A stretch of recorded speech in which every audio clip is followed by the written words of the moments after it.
Fala pessoal, boa noite, como é que vocês estão? Estamos entrando ao vivo aí para falar sobre o novo decreto dos CACs e dos clubes. Vocês estão vendo que eu não estou no meu ambiente tradicional de live, eu não estou nos estúdios Jus 21, estou meio improvisado hoje aqui, eu estou pelo sertão aqui, eu estou no sítio e dá para ver aqui pelo fundo, né, pela janela no fundo, mas estamos trabalhando. Primeiro dia útil do ano, hoje é dia 2. Vamos embora aí, vamos trabalhar, até porque no apagar das luzes do ano passado, certo? Ali na terça-feira, dia 31 de dezembro de 2024, foi publicado o decreto 12345/2024, que é um decreto alterador. Alterou o decreto 11.615 de 2023, que é o decreto que basicamente está regendo hoje a questão dos CACs, a questão dos clubes de tiro. E aí nós vamos falar sobre isso. Estou vendo aqui que meu patrão, Murilo Ribeiro, grande delegado da Polícia Civil de Minas Gerais. Um abraço, Murilo, grande professor também. Forte abraço, amigo, saudade de você, está por aqui.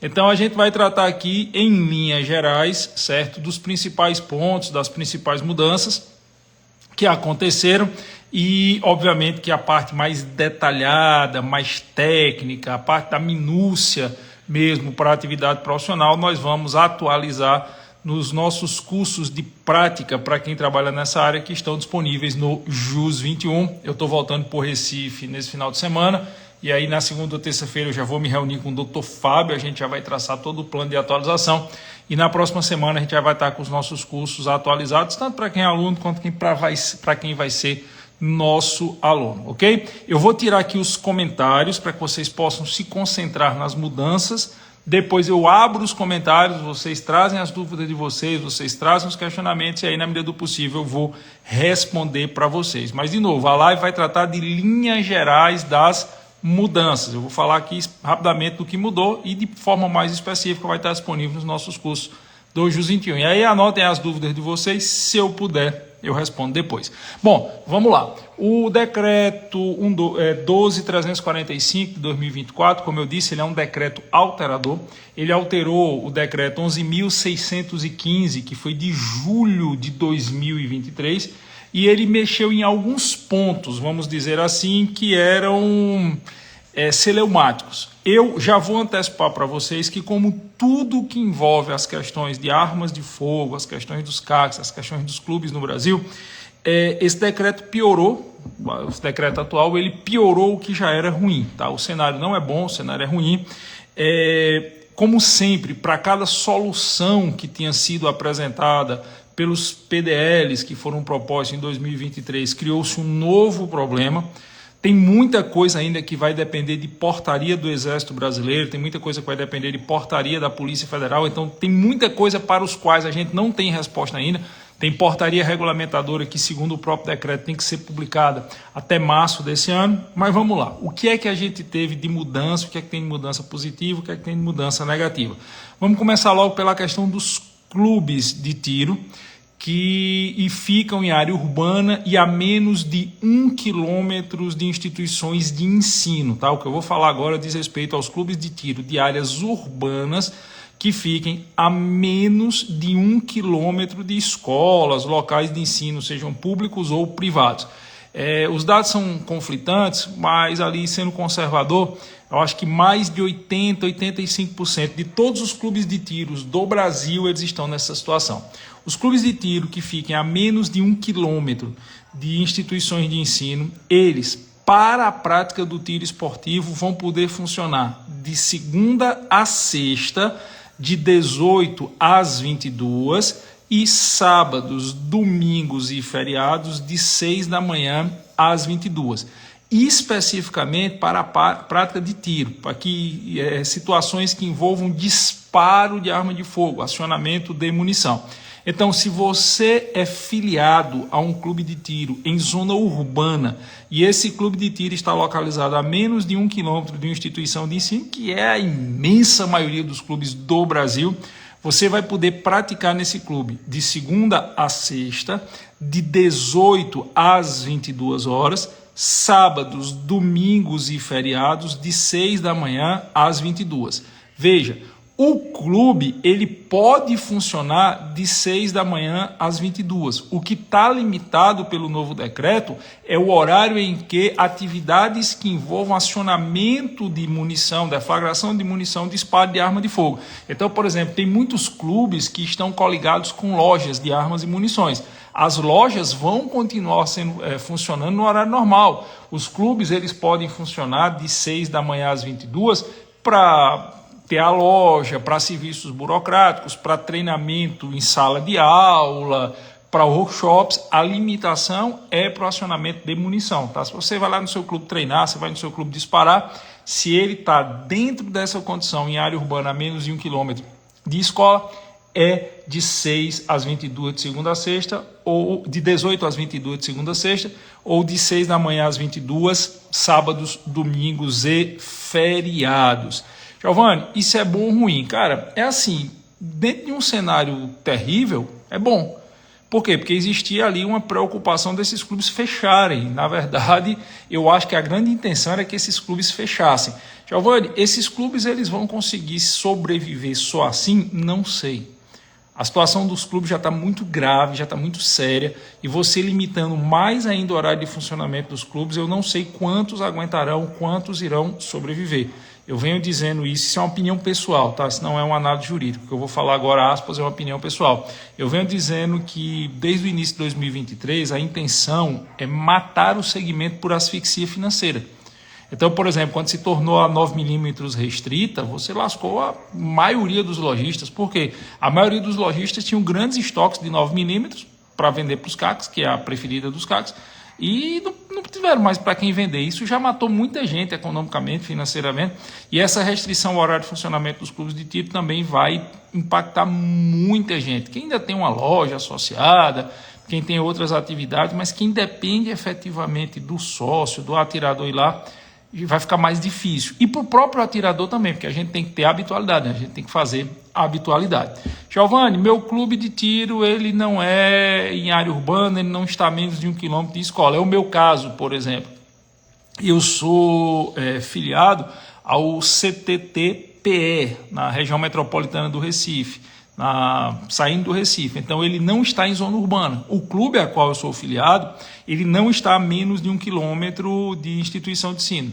Ele continua funcionando normalmente de 6 da manhã às 22 horas. Então, por exemplo, se você é filiado, o clube da minha amiga Priscila, a Senhora das Armas, que é em Gravatá e é na zona rural de Gravatá, vai poder funcionar como já vinha funcionando, de 6 da manhã às 22 horas. Essa limitação é para os clubes de área urbana, ok? É por isso que já estava com essa expectativa, e eu acho que vai existir uma migração muito grande de CACs que vão ter aí a anuidade vencendo. Muitos CACs vão dar preferência a se filiar nesses clubes que sejam mais afastados das cidades, o que também vai ser muito ruim para o setor, porque vai quebrar financeiramente muitos clubes. Inclusive, eu deixo um recado aqui para você que é do segmento.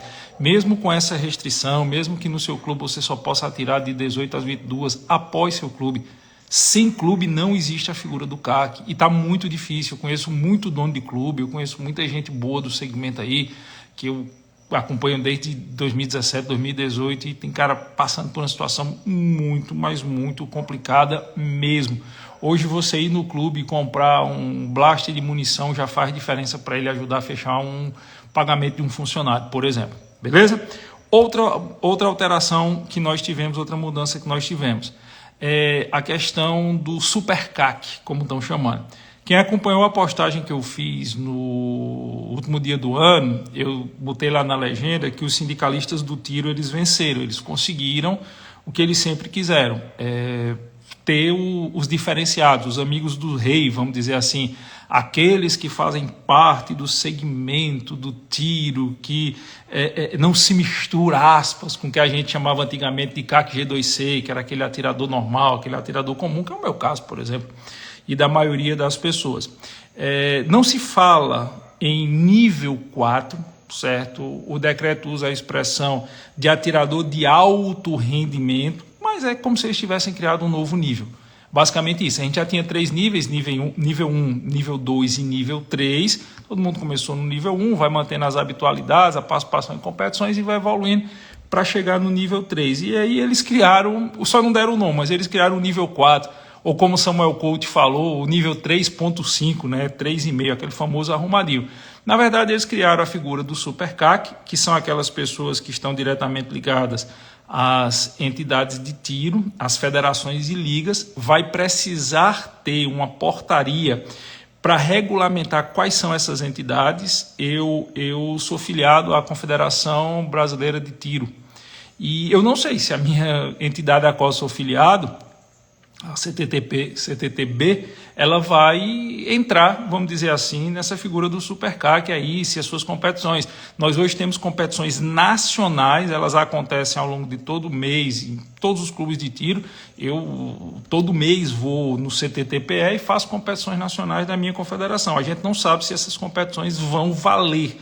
Por quê? Porque vai depender de regulamentação por portaria que deve sair até março, de quais serão essas entidades, quais serão os rankings, o que é que vai efetivamente definir o atirador de alto desempenho. Eu sou muito pessimista em relação a isso.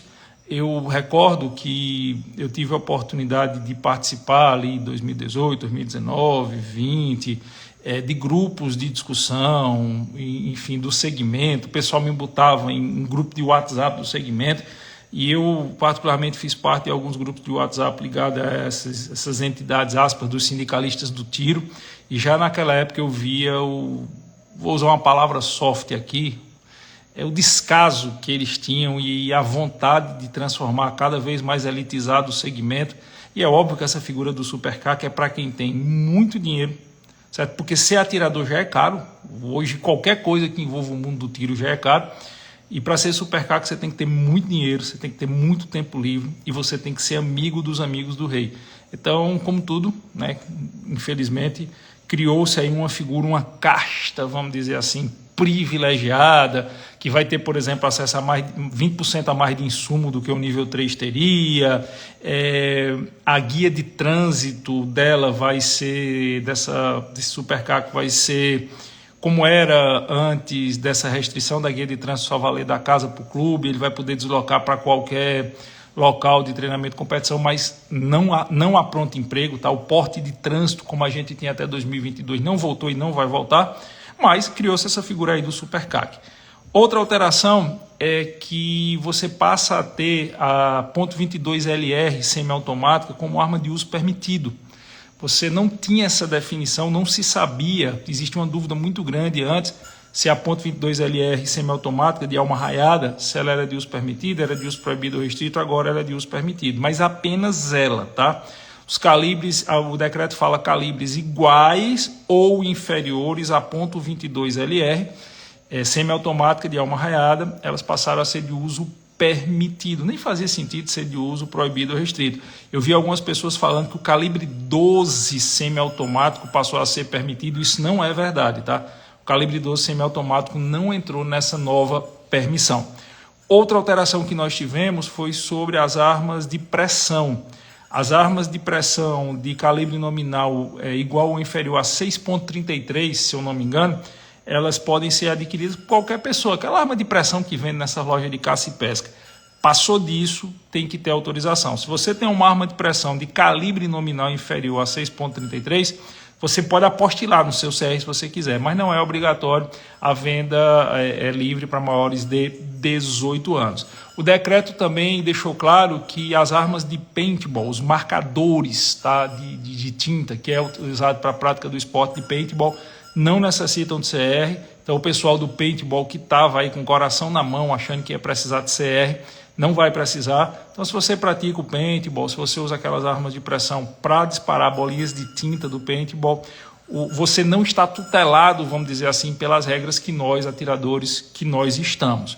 O que é mais? O pessoal perguntou se veio referência à arma de gel. Não veio referência à arma de gel. Eu acredito que essa questão das armas de gel, elas vão ser proibidas até por decretos municipais. Muitas cidades do Brasil já estão fazendo isso, já estão proibindo aquelas arminhas de gel. Existe uma campanha muito grande para acabar com elas. Eu não vou entrar no mérito aqui se é certo ou se é errado. Outra coisa, nós passamos a ter com esse decreto 6 modalidades de armas, vamos dizer assim, certo? As armas de uso permitido e de uso restrito, elas passaram a ter subdivisões, as armas compactas, automáticas, semiautomáticas, elas passaram a ter subdivisões, e aí tem uma coisa que melhorou. Qual é a coisa que melhorou? A questão da habitualidade. Antigamente, a habitualidade era por calibre. Então você tinha, por exemplo, uma 9mm, no meu caso, eu tenho 9mm 357. Eu tinha que fazer a habitualidade da 9mm e eu tinha que fazer a habitualidade da 357. Certo? A habitualidade era por calibre. Agora a habitualidade não é mais por calibre. A habitualidade é por segmento. Então, por exemplo, se você tem arma de uso restrito, você tem uma 9mm, você tem, sei lá, uma G19, uma Glock G19, você tem uma 357, você tem uma .40. Todos esses calibres, eles estão no mesmo segmento. São armas semiautomáticas de uso restrito. Giovanni, como é que você tem? Como é que os CACs vão ter se é proibido? Porque quem já tinha, manteve. Certo? O CAC nível 1, que já tinha essas armas apostiladas no seu CR, manteve. Ele não pode comprar mais. Mas quem tinha, manteve. E a gente tinha que fazer a habitualidade. Então a habitualidade agora não é mais por calibre. Você tem a arma no seu segmento, você tem a arma dentro daquele segmento. Giovanni, eu tenho uma arma 380 e tenho uma 9mm. Você vai ter que fazer a habitualidade da 380 e da 9mm, porque elas estão em segmentos diferentes. Giovanni, eu tenho um .38 e uma 380. Está no mesmo segmento. Então você só precisa fazer a habitualidade de uma dessas armas.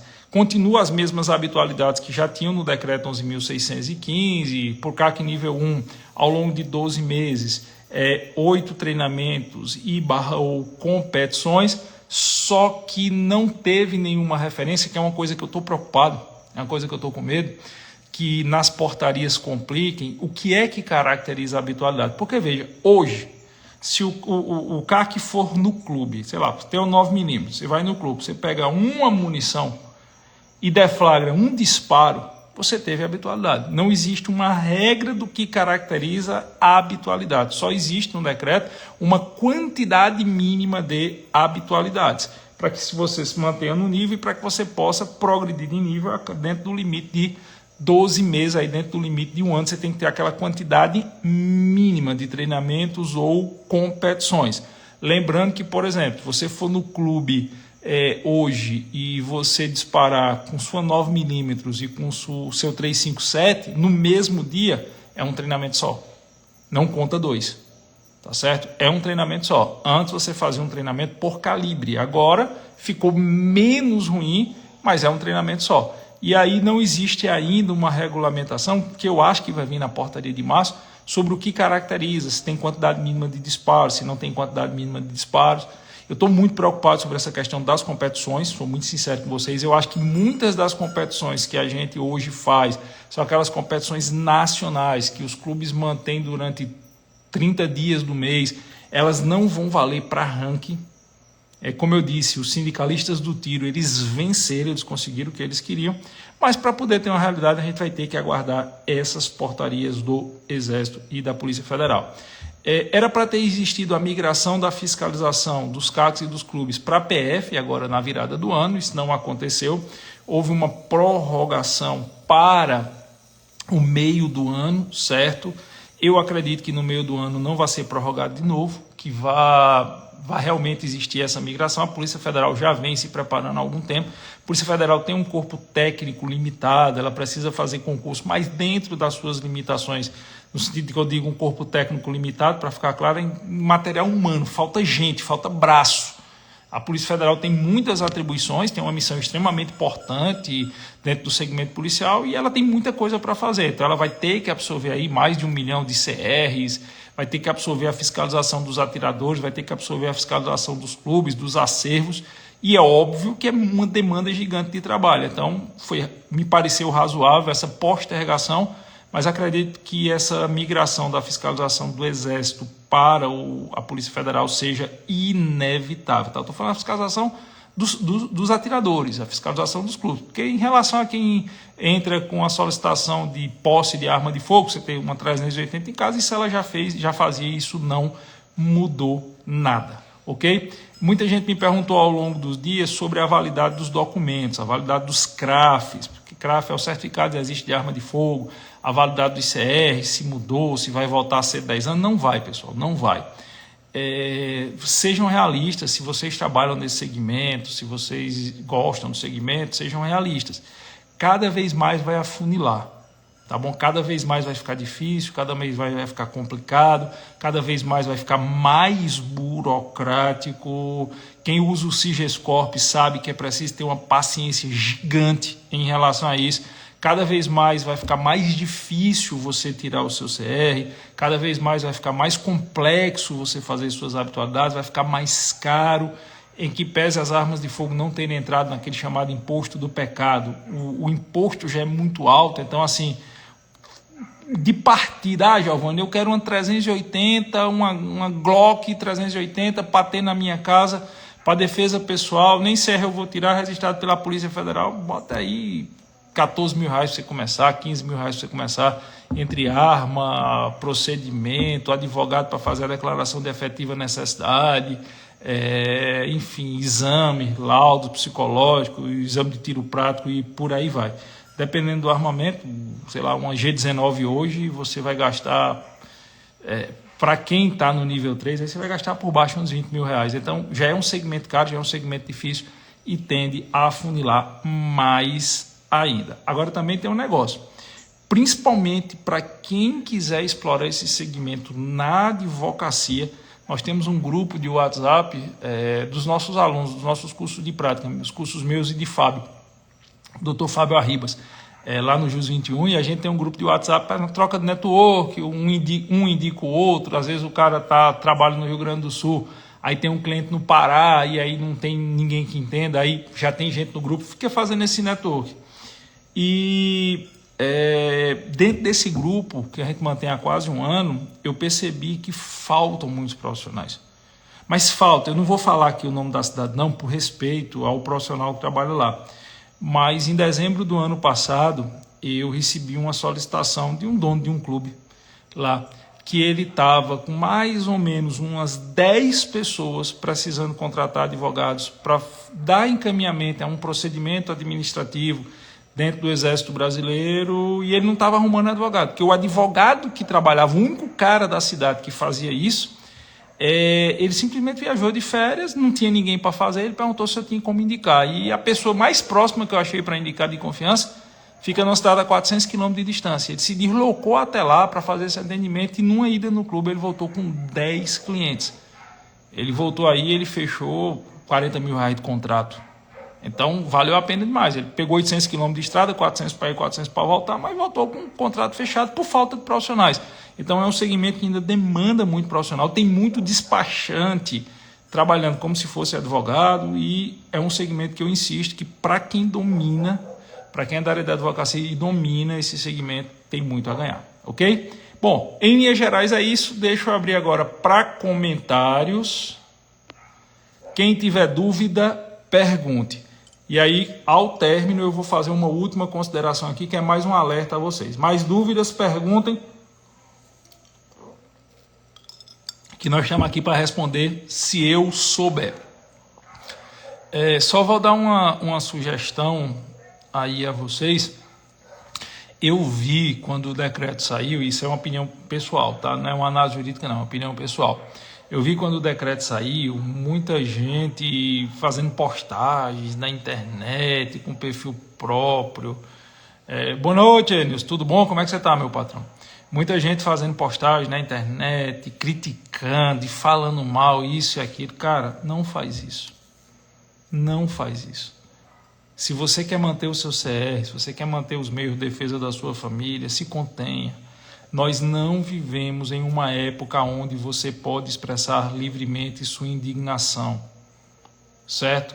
Já respondo, Murilo, já respondo. Nós não vivemos mais numa época onde você pode chegar na rede social e expressar sua indignação e falar o que você pensa. Esse tempo acabou. Se contenha. Eu digo isso a todos os meus alunos. A maior característica do atirador, a maior característica do CAC tem que ser, além da moderação, tem que ser a discrição.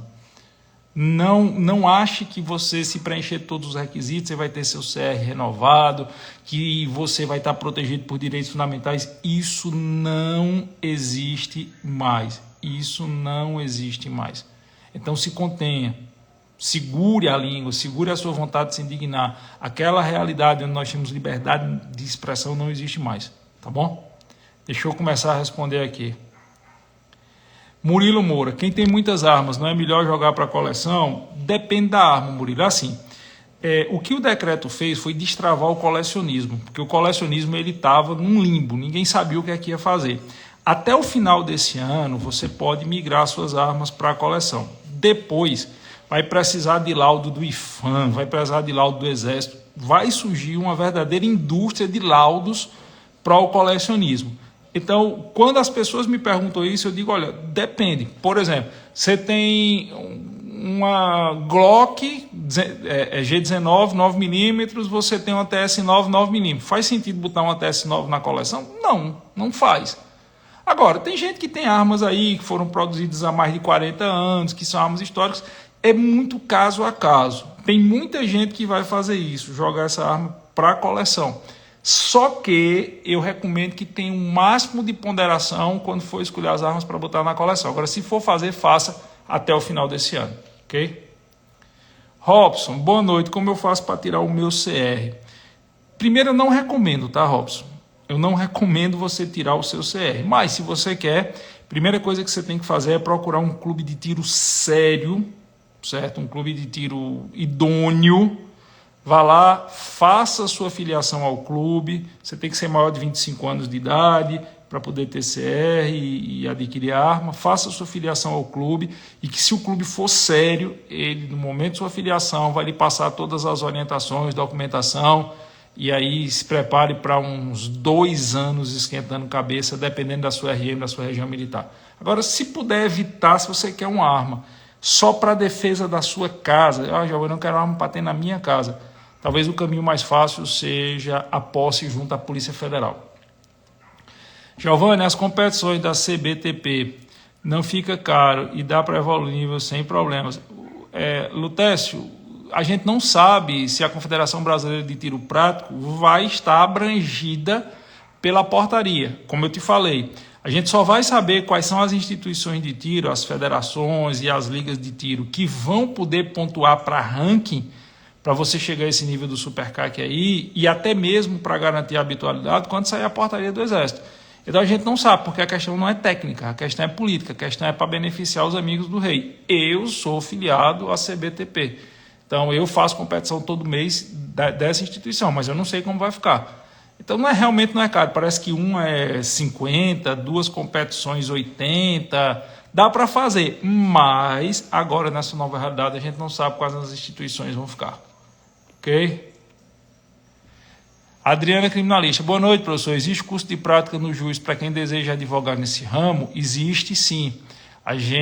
Eu e o professor Fábio Arribas, nós temos lá tanto para ensinar você a trabalhar junto à Polícia Federal e ao Exército, a parte administrativa, quanto a parte jurídica. Adriana, manda um direct para mim, por favor, que eu te mando o link do curso, tá?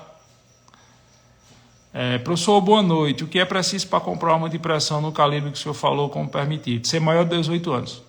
Chega com a identidade na loja e compra. Agora tem que ser calibre nominal, abaixo, igual ou inferior a 6,33 milímetros, que dispara esfera de aço ou de plástico. Tá bom? Agora sim, cara. Cuidado para que você vá usar essa arma de pressão, porque essa arma de pressão é para brincar no sítio, para você dar tiro em latinha. Tem gente dizendo, eu vou comprar uma arma de pressão para minha defesa pessoal. Cara, não faz isso. Olha, arma não é brincadeira e arma é para quem entende. Não vá cair na besteira de comprar uma arma de pressão achando que está comprando uma arma para defesa pessoal, porque você vai estar colocando em risco maior ainda a sua vida e a vida da sua família. Então, se você quer para atirar em lata, no sítio, para brincar, para ensinar alguém a atirar, tudo bem. Agora, se for por outro motivo, eu não recomendo, tá bom? Deixa eu ver se tem mais alguma pergunta. Valeu, Murilo. Um abraço. Valeu, Flávio. É isso. Galera, caso você tenha interesse em aprender, e seja para você que é CAC, você tem interesse em aprender como é que funcionam os procedimentos, administrativos, junto à PF, junto ao Exército Brasileiro, e vai ser muito necessário. Mas muito necessário mesmo, principalmente quando existir a migração do Exército para a Polícia Federal, ou caso você tenha interesse em advogar nessa área que falta tantos profissionais, me manda um direct, que eu vou te mandar o link dos nossos cursos do JUS 21. E aí, lá no JUS 21, eu ministro o curso. Na verdade, quem ministra a maioria das aulas é o Dr. Fábio Arribas. Eu sempre faço questão de dizer que, para mim, Fábio é um dos 3 maiores especialistas nessa parte administrativa junto ao Exército e à Polícia Federal. Nesse segmento do tiro, eu sempre faço referência a 3 pessoas. Ao mestre de todos nós, que é o mestre Bené Barbosa, certo? Que é o mestre de todo mundo. Todo mundo aprendeu ou muito ou pouco com o Bené, mas todo mundo aprendeu com o Bené Barbosa. O Bené é muito bom na parte de balística, de operacionalidade, de tudo. Nós temos o Dr. Fabrício Rabelo, que é um cara que entende demais da legislação. Eu já tive a oportunidade muito de conversar com ele, trocar ideia. O cara entende muito, mas muito mesmo, da legislação. Só um segundo. Filha, entra no quarto que está vazando o som, por favor. Nós temos o Dr. Fabrício Rabelo, que ele entende demais mesmo dessa legislação. E nós temos o Dr. Fábio Arribas, que é muito bom na parte administrativa. É tanto que, quando eu preciso fazer as minhas declarações de efetiva necessidade, ou quando eu tenho algum procedimento administrativo que está empancado junto ao Exército Brasileiro, eu sei fazer, mas eu prefiro que Fábio faça os meus, de tanto que eu confio nele. E eu cuido mais da parte de descaracterização de crime, de flagrante, dessas coisas. Então, se você tiver interesse em fazer o nosso curso, manda um direct para mim, diz: Giovanni, eu tenho interesse em advogar na área, eu tenho interesse em aprender um pouco mais sobre isso, que eu te mando o link do nosso curso do JUS 21. Deixa eu ver, teve uma pergunta. Caio, Giovanni, sou advogado e atuo na área criminal. Será que consigo o porte por ser atividade de risco? Não, Caio. Só por ser advogado, não. Eu me lembro que no ano passado, antes das eleições da OAB, surgiu essa história de porte para advogado. E aí eu vim publicamente em rede social e disse: cara, isso é ilusão, isso não vai acontecer, isso é porque está em campanha política. Aí o pessoal que estava na política da OAB caiu matando em cima de mim. E está provado que era só ilusão. O fato de você ser advogado não caracteriza o direito de ter porte de arma de fogo. O procedimento para aquisição de porte de arma de fogo junto à Polícia Federal é um procedimento assim muito, mas muito burocrático e muito técnico, e que demanda principalmente de saber preencher a declaração de efetiva necessidade. Por isso que eu digo, quando precisei para mim, eu não fiz o meu, eu pedi a Fábio para fazer. Giovanni, você podia ter feito o seu? Podia, mas é um negócio tão minucioso que às vezes uma vírgula fora do lugar leva uma negativa. E aí eu sempre recomendo que seja dada entrada não com a justificativa de ser advogado criminalista. Essa justificativa, 99,9% das vezes, vai levar a rejeição ao seu pedido de porte. Tá bom? Deixa eu ver se teve mais alguma pergunta. Teve não? Pronto, galera. Então é isso. Eu queria só terminar a nossa live. Como eu disse, nós vamos atualizar a partir da próxima semana os cursos do JUS 21. Já está lá quase tudo atualizado. Só o que mudou agora com o decreto. E de novo, você é atirador, você tem CR, você tem a arma para defesa pessoal, enfim, seja moderado, certo? Preserve-se. Se você perder sua arma, você não vai conseguir recuperar. Qualquer coisinha, qualquer mínimo detalhe vai ser usado contra você, e não tenha dúvida, suas postagens de rede social vão ser usadas contra você. Hoje, nós não devemos mais nos expor, principalmente se você vai precisar renovar um CR ou qualquer coisa desse tipo. Beleza? Tranquilo? Novo de loja, primeira de luxo. Valeu, galera. Obrigado por tudo. Foi a nossa primeira live. Excelente ano novo para todo mundo. Que Papai do Céu abençoe vocês demais. Que seja um ano de muita paz, de muita luz, de muita resiliência para quem é do segmento. E vamos lá. Vive-se conforme a realidade que se apresenta. Valeu, meu povo.